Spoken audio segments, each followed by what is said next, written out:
Congratulations on your purchase of a high-quality Reveal product. As we travel into the expanding universe of technology, computer users like you refuse to be left behind. You've discovered you have the power to open your computer and transform it into the ultimate machine for your specific needs. Providing you with the products and the knowledge you require is the world leader in computer upgrade technology, Reveal. Reveal offers a wide range of products, including multimedia kits that transform your PC into a powerhouse of sight and sound using the latest in CD and audio technology. CD-ROM drives that let you access audio-visual CD programs for business, education, and entertainment, and come with popular titles. Hard drives which expand your PC's storage capacity and make it run fast. Co-processors that let you finish your work up to 12 times quicker. Memory upgrades that speed up your computer and printer and let you use more fonts and run powerful programs. Handheld scanners that allow you to place text, photographs, and artwork into the documents of your choice. Tape backups for ultimate protection of the invaluable data on your hard drive. The sound effects family of sound cards, which give you all the amazing audio effects on today's programs and let you record your own soundtracks. Video cards for brilliant colors and Windows acceleration. Surge protection products that put the power controls to your entire system in a convenient desktop panel. Fax modems and modems so you can send and receive faxes or exchange huge amounts of data by phone worldwide. Data entry devices such as trackballs, mice, and keyboards with the standard clicker or tactile touch, plus many other exciting products. And just like the one you're about to install, each includes easy-to-follow instructions and toll-free support. Check out the entire line soon and reveal everything your computer's been missing. Hello there. Welcome to Reveal's installation video. You're about to discover that you don't have to be a trained technician to install your Reveal product yourself. It's so easy that the only tool you'll need is a Phillips screwdriver. And thanks to the simple format of this video, you'll finish your installation quickly. Now, here's how it works. I'll be installing the same equipment you are in a typical computer. After every few steps, I'll ask you to pause the video so you can work on your own installation. That way you'll be finished in no time. While you're working, keep in mind that the contents of this video can also be found in the manual that came with your Reveal product. Don't hesitate to use it if you need to. Keep a copy of your computer owner's manual handy too. You may need to refer to it from time to time.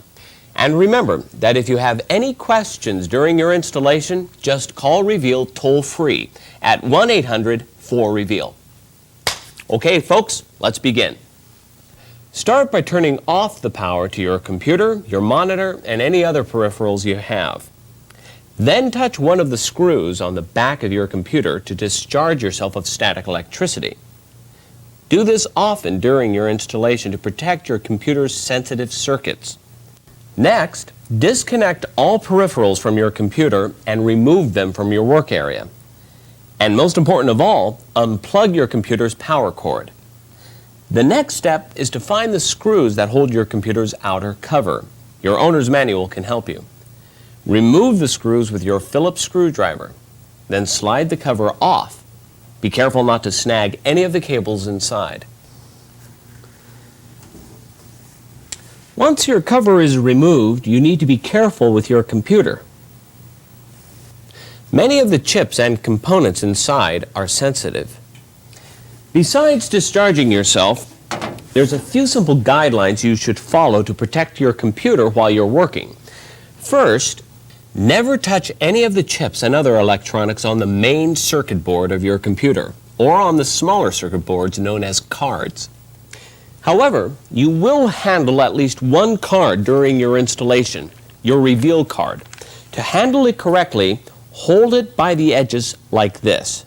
But keep your new components in their protective anti-static bags for now. Finally, your computer may have a metal support bar in it, like this. Make sure that the cables you'll be plugging in during your installation stay under this bar. Then they won't get pinched when you slide your cover back on. Now that you know how to work in your computer, let's get back to your installation.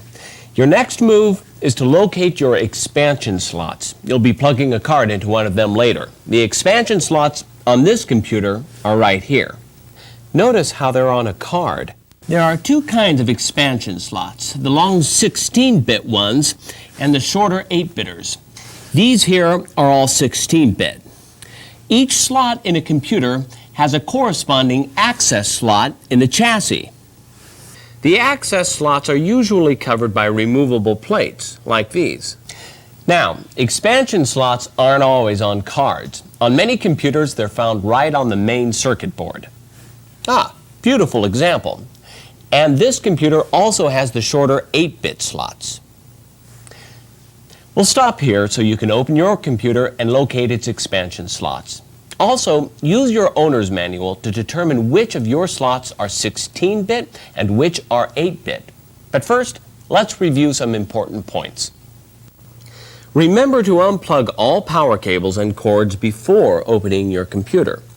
Make sure you discharge yourself of static electricity frequently during your installation, and be careful while sliding your cover off to avoid snagging any cables.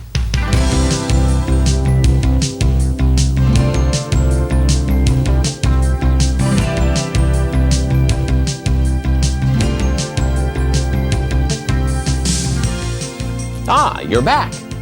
Got that cover off okay? Find those expansion slots? All right then. Now let's see where you're going to mount your CD-ROM.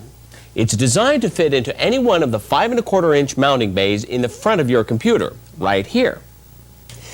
Before you decide which bay to mount your drive in, make sure there's a matching opening for the bay in your computer's cover.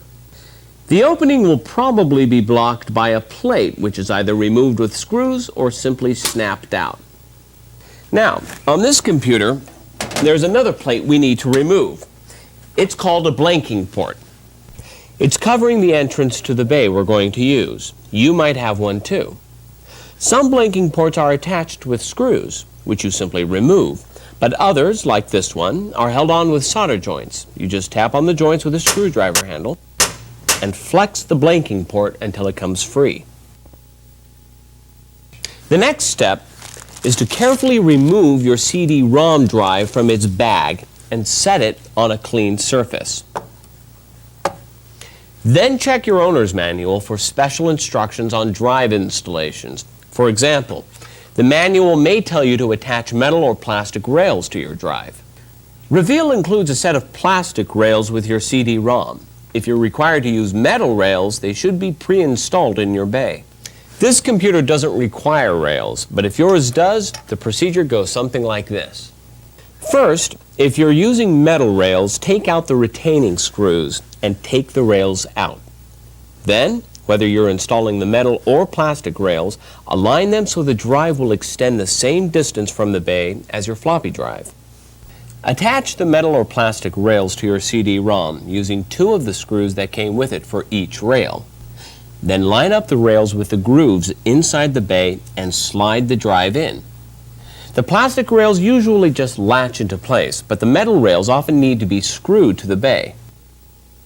And that's all there is to rail installations. If your computer doesn't use rails, like this one here, the procedure is a bit different. First, you may need to temporarily remove the vertical bays on either side of the horizontal bays. This will let you access the mounting holes in your drive's bay. There they are, here and here.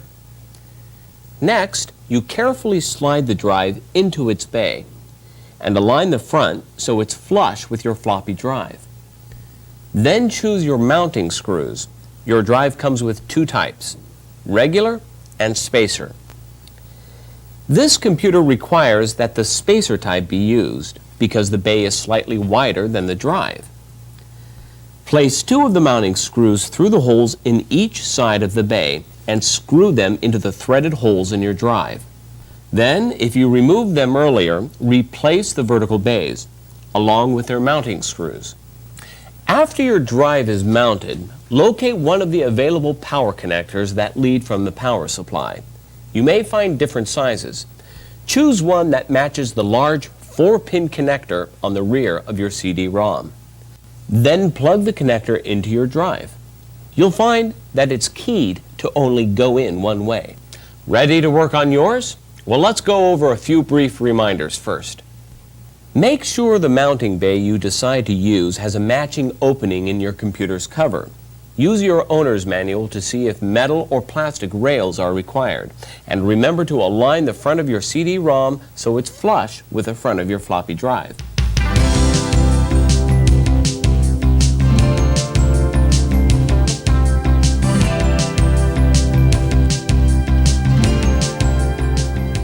Wow, you're moving right along. All right.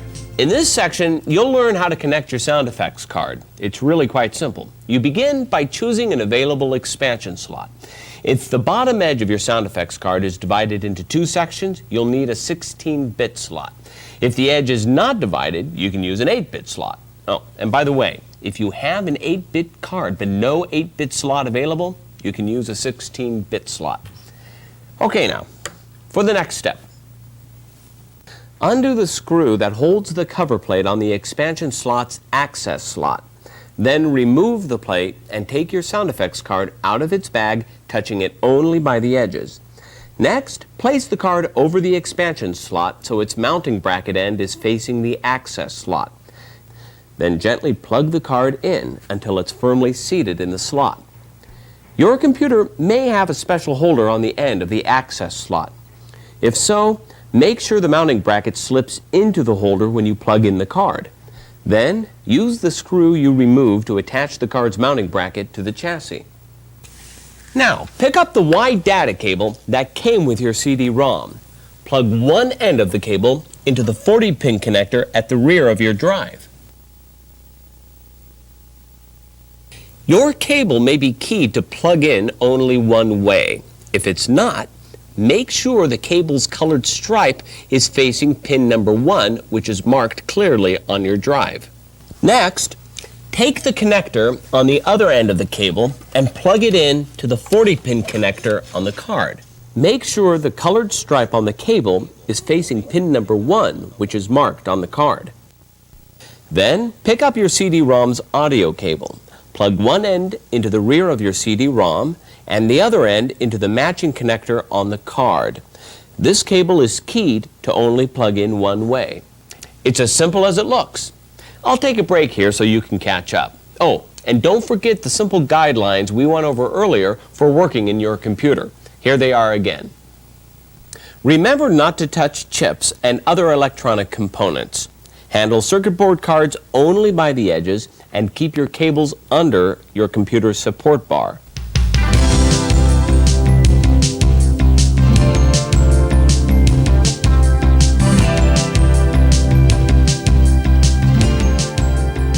Welcome back. I'm double checking all of my connections, making sure everything is plugged in correctly and firmly seated. Take a moment to check your own work too. When you're sure everything is perfect, you're ready to replace your computer's cover. Just slide it on, being careful not to snag any of the cables inside, and gently slip the front of the cover over your drives. Next, replace the screws that hold the cover. Replace your keyboard and monitor, and reconnect your external cables and power cords. If you also have speakers and a microphone, use the included instructions to install them. And that's about it. All that's left is to load the system software. Just follow the simple steps in your manual. Congratulations on your purchase and installation of a Reveal Multimedia product. Don't forget that any questions you may have can be answered anytime just by calling 1-800-4REVEAL. Goodbye now, and enjoy your multimedia computer.